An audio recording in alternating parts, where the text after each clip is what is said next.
The office of reason is simply to extract conclusions from premises.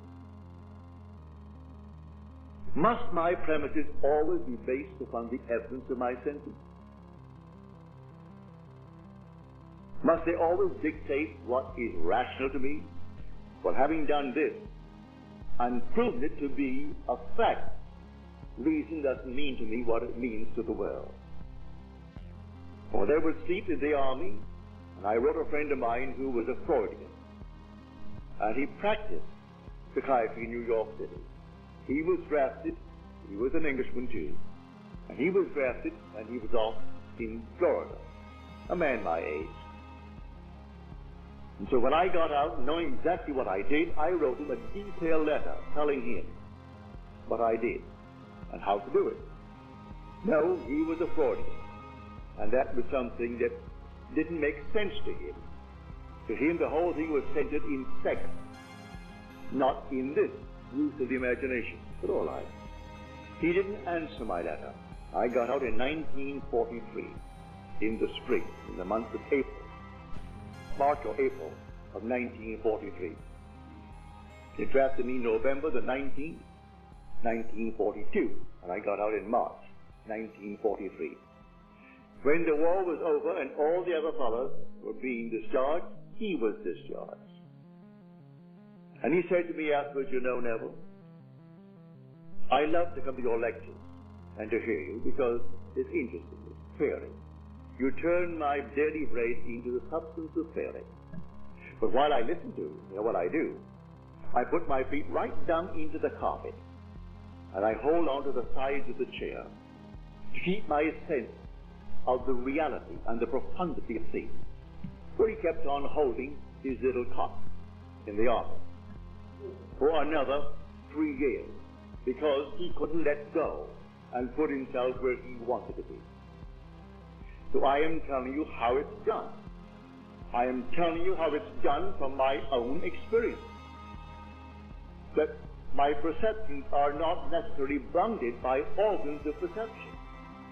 I perceive more than sense, no matter how acute they are, could discover. My senses couldn't discover what I am seeing. Only in my imagination could it be done. I'm seeing the Holly apartment. I am seeing 6th Avenue. I am seeing Union Square. I am seeing the bed, my wife, my child. I hadn't seen them in 3 months, but they're all there. I didn't bring sex into it. No, I didn't go to bed with her. There she was, the girl I loved. She wasn't her own bed, and I am my own bed. We have twin beds. And my little girl was then just over a year, not quite a year. She was born in June of 1942, and this was not yet June of 1943. So she was not yet a year old. Here's my sweet little child, Vicky, in her bed. And I walked through the entire thing and touched all the objects and felt them so normal and so natural. Came back to my bed and slept in it. If anyone were sensitive in that room, they would have seen me sleeping there. I was so natural to myself that they would have seen me actually sleeping there. And then, the next day, he had a change of mind, but he couldn't act upon it. He was resisting that change. But that which I have done, do nothing. So he resisted it for 9 days, and then he called me in and told me to bring a new application, which I did, and that day I was out. So I tell you how it works. This is the most practical law in the world. He looks into the perfect law, the law of liberty. Well, doesn't that liberate you? If you look into the law of liberty, then what are you now? The man, the woman you really want to be? Well, then you're in prison, though you're not behind bars. You are imprisoned by your present concept. You're not behind bars. You're going to go home tonight and sleep as the woman, as the man you really don't want to be. So you are in prison. Now look into the perfect law, the law of liberty, and persevere. Do not only be a hearer of what to do, do it. and you will be blessed in the doing. That's what Scripture teaches. Go home and read it. I am not misquoting. I am quoting accurately from the Epistle of James in the New Testament. And this is the story that I'm trying to tell everyone in the world. He said, I am not in prison. No, you're not in prison. Not physically. But you are in prison. You may today need money. And I'm still not like the fellows who are behind in Sing Sing. All right, you're not behind jail doors, but you are still behind. Behind in rent, behind in this, and the dunning notes from all the places where you charge, you are behind bars. You can't seem to find the necessary sum to pay them. All right, look into the perfect law of liberty. That's the perfect law. Well, how do I do it? Rearrange the structure of your mind. The demagnetized piece of steel does not differ in substance from the magnetized, only the arrangement of its molecules. And then one lifts up enormous weights when it's completely one-pointed. When all these molecules face one direction, it's a powerhouse. The other is scattered. So let not the double-minded man think that he will in any way receive from the Lord, you're told. The same first chapter. If the double-minded man comes, who is unstable in all his ways, that he not think he will receive anything from the Lord. What will you give a man who doesn't know what he wants? I've gone into a restaurant just to prove this principle. Sat down, said to the waiter, what would you like for a tip? And he's embarrassed. I said to my friend, I'll give him what he wants. Within reason, I'm not going to give him any $100 bills, but I'll give him, if he said to me, a $5 bill. He didn't order that which warranted a $5 bill. And he was embarrassed, and all he expected was exactly what he got. He just didn't know. He just had no concept of putting something, of course he didn't know it, so how could he put it to the test? So I am telling you, you rearrange the structure of your mind. That's all you do. It doesn't differ from Einstein's mind. There's only one mind. There's only one God. There's only one Lord. Listen to it. One body, one spirit, one hope, one Lord, one faith, one baptism, one God and Father of us all, who is above all, through all, and in all. If he's in you, that's the same one with the one body, the one spirit. So I'm not using a different mind. It's the same mind, but differently arranged. Go into one room and you see that someone doesn't know what to do with their furniture. Bring somebody who knows how to set a room. Come back an hour later after she's through with it, and you will think you're in an entirely different home. My wife used to pull that on me all the time. I come home and think I've just stepped into the entirely strange apartment and wonder if I'm really at home. And she was hiding some other place. She had completely rearranged the structure of the furniture. It looked like an entirely different home. But she had that sense how to do it. And so she did it. So, with what you have, all you need is exactly what you have. For you have the mind of God. It's not a different mind, the same mind. And you simply rearrange the mind by a mere assumption. What would the feeling be like were it true? That I am now the man that I want to be. Now the woman that I want to be. But it's added, but persevere. You must persevere in it. If I call you now and you answer, one thing. Well, will you respond an hour later to the same call? Then if you persevere, you will. If now, an hour later, you think of yourself as you now, when you dare to assume that you are now the man that you want to be. An hour later, are you still assuming that state? If you're not persevering. You are the hearer who looked into the mirror with his natural face and saw it. Then he went his way and at once forgot what he looked like. So if 1 hour from now you're not still assuming that you are the man that you want to be, you've forgotten. You are the hearer and not the doer. And he warns us of the vast difference between being a hearer and being a doer. The doer acts. God only acts and is in existing beings only. So bear in mind that your wonderful world is not bounded by your senses. You perceive far, far more than your sense, no matter how acute it is, could discover. Your senses can't discover, but now you're capable of assuming that you are.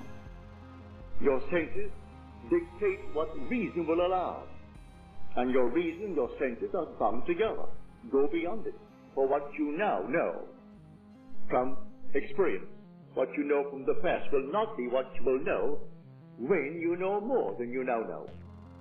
But having done it and proven it, I know more than I did when I was bounded by my senses. When I couldn't get out of a certain island on time to meet a commitment in Milwaukee, I knew what I did in the office. I simply applied the identical thing, and I got out. When there was a long, long waiting list, thousands waiting for all the islands, and only 2 little ships, not big ships, 2 small little ships, one carrying not more than 60-odd passengers, and one carrying 120, and thousands waiting, and they only came once a month into the island. One every 32 days, and one every 3.5 weeks. How long would it take to get them all out? I didn't ask anyone a favor. Didn't ask my brother, who was a powerful businessman of the island. He criticized me for not arranging passage back to America when I left America. But that's the place where you should have done it. That's the powerhouse of the world, New York City. That's where all these things are done. And you dare to leave New York City when you could arrange a round trip, and you come here on a one-way ticket? Well, I didn't ask any favors of him or any favors of any member of the family. I simply did exactly what I did in the army. And in 24 hours, I was called by the Alcoa company and given my passage over thousands who were waiting. Isn't my concern why she did it, or why someone else didn't get it in preference to mine, and my name is down at the very bottom. I wasn't at the top. I'm at the bottom of the list. It isn't my concern. I look into the perfect law, the law of liberty, and I persevered. I sat in a chair in my hotel room, and there I sat in the chair and assumed I am next to the boat. I'm climbing up the gangplank. That's before we had a deep water harbor. We had to go off the seal up maybe a half mile or a mile to sea on a little tender, and then take the gangplank and go up to the ship. So I felt myself bobbing as you would on the ocean, and then moving up the gangplank. I could smell the roaring of the sea. Got up to the top. My mind wandered. I brought it back down again and did it all over again. It wandered, brought it back down again, kept on doing it over and over until finally I did it.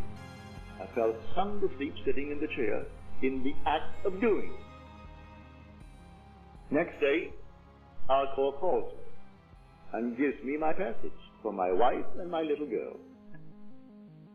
So I'm telling you from experience, it doesn't fail, but we must not simply be hearers of the word. We must be doers of the word. For if you are a hearer and not a doer, you deceive yourself, he tells you. For we are the operant power. This law doesn't operate itself. It doesn't care if you're good, bad, or indifferent. Look around the world. Who would think that tonight someone serving life sentence in our jail is the same mind that sits in the White House?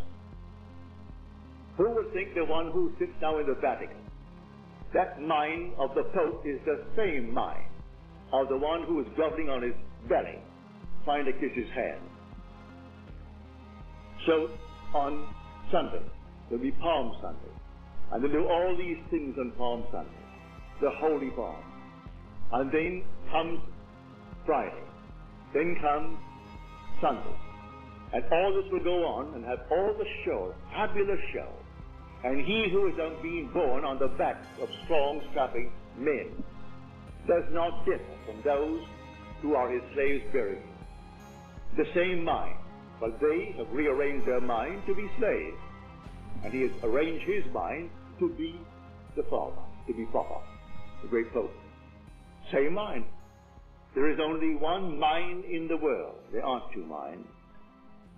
That's why I can tell you, I know that when he stands before you, he will know you as his Father. And you will know him as your Son. And because I know him as my Son, are we not one mind? Are we not one being? When the same being who called me Father will one day call you Father, are we not the same Father? The same mind, the same spirit, the same body, without loss of identity. So I'm telling you tonight, try it. Try it every moment of time. You know tonight what you want to be. I don't care what you want to be. It's simply a rearrangement of the mind. And you rearrange the mind not through any study and any effort. It's simply a mere assumption. What do I...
get it clear in my mind's eye, well then assume that I am it.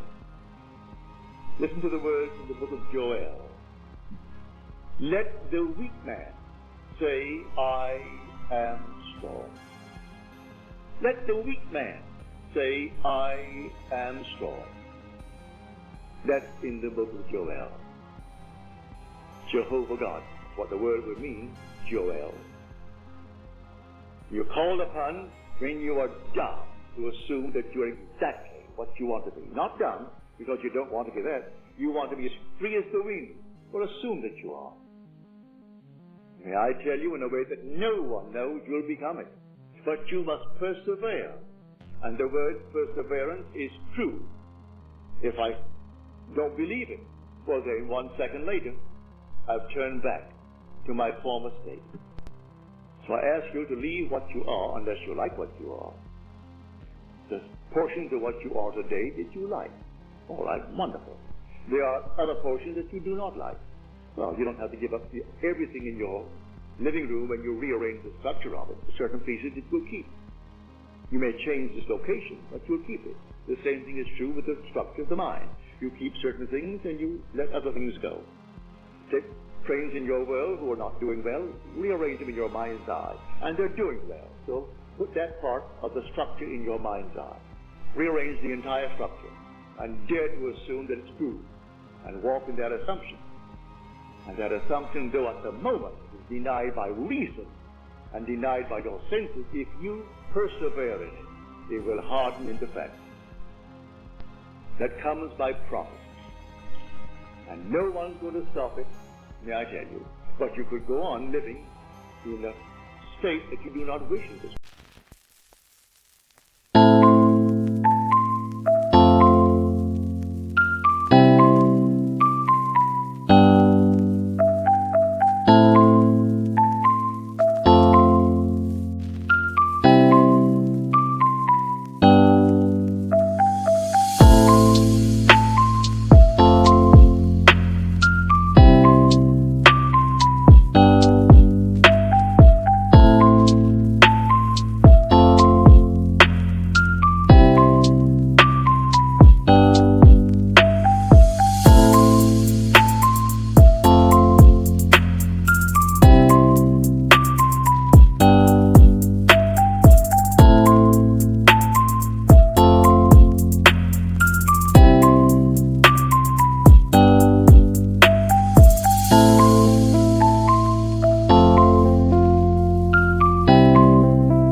But in spite of that, you will still receive the promise, because it isn't given to the one who is rich and deny the one who is poor. But why remain poor and bat your head out morning, noon, and night against the inevitable blows in this world? I hope you do not wish money for the sake of money, but if you need money, well then apply this law. What would the feeling be like if it were true that I was now free of this pressure, free of it? Dare to assume that you are, and then persist in that assumption. And that assumption will harden into reality. So this is my lesson tonight. I think you have found it a very practical one. But I must remind you, you can either be the hearer of what you heard tonight and not the doer. It is my hope that you will be the doer of what you heard tonight. That when you leave here in the assumption, not waiting till you get home. Leave here in the assumption that you are already the man, the woman that you want to be. And then, between here and home, think of the man that you have assumed that you are, and let that assumption spring in your mind constantly. You are that man. Go to bed in that assumption. Maybe this night, as it did with me in the army, something will come, and a voice will speak, and when vision breaks forth into speech, the presence of deity is assured, and maybe you will have confirmation that what you have dared to assume is. I know in my case it came that way. But it will come whether it breaks forth into speech or not, if you persist in the assumption. Now let us go into the silence.